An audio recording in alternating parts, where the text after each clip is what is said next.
Nararamdaman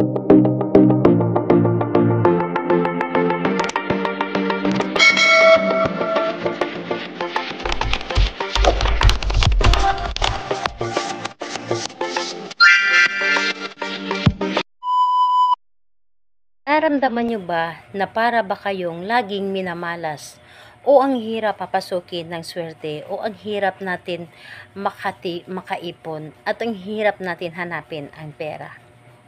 Hello mga guys, kumusta kayo? Panibagong araw, panibagong video na naman tayo. And sa araw na ito ay isa na namang video ang aking ituturo sa inyo na simpleng gabay o simpleng pamamaraan na makakatulong sa atin.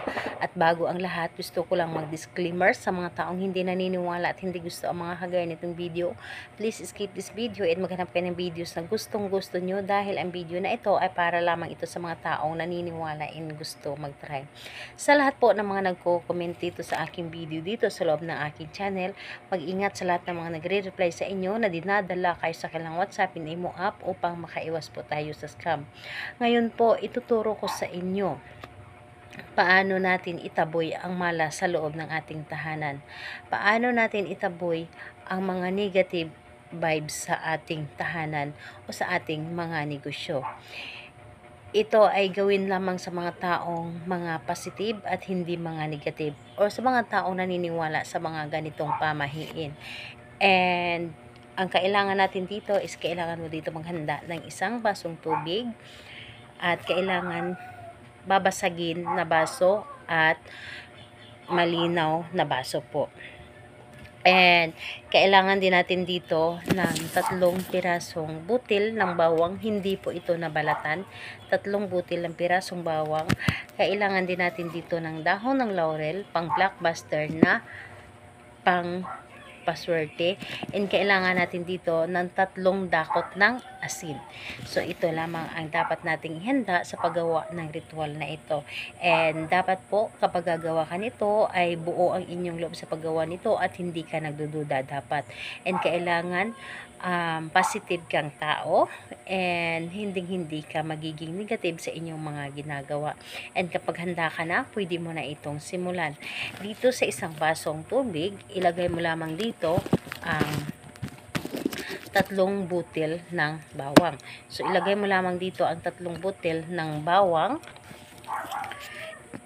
at kailangan na ilagay mo din dito ang dahon ng laurel, pero bago mo ito ilagay ang dahon ng laurel, humiling ka muna dito sa iyong mga nais. Halimbawa na lamang, sa pamamagitan nito, tutuparin mo ang lahat ng aking mga kahilingan, mawawala ang lahat ng mga negative, mawawala ang lahat ng kamalasan dito sa loob ng aking pamamahay at papasukin mo ang swerte at hindi ko na mararamdaman ang kagipitan.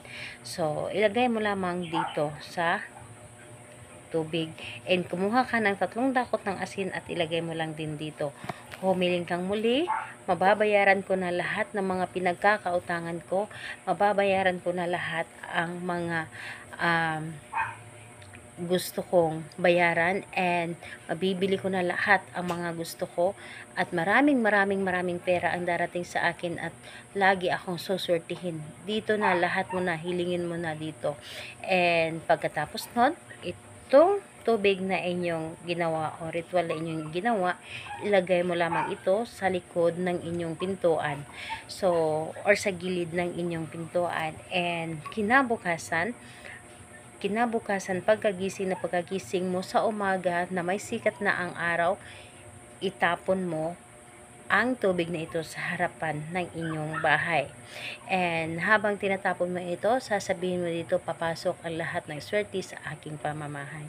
So, yun lamang, inhayaan mo ang bawang at yung dahon ng laurel na nandoon sa labas or sa harapan ng inyong bahay. Huwag din nyo itong walisin, hayaan nyo lamang ito doon hanggang sa ilang araw.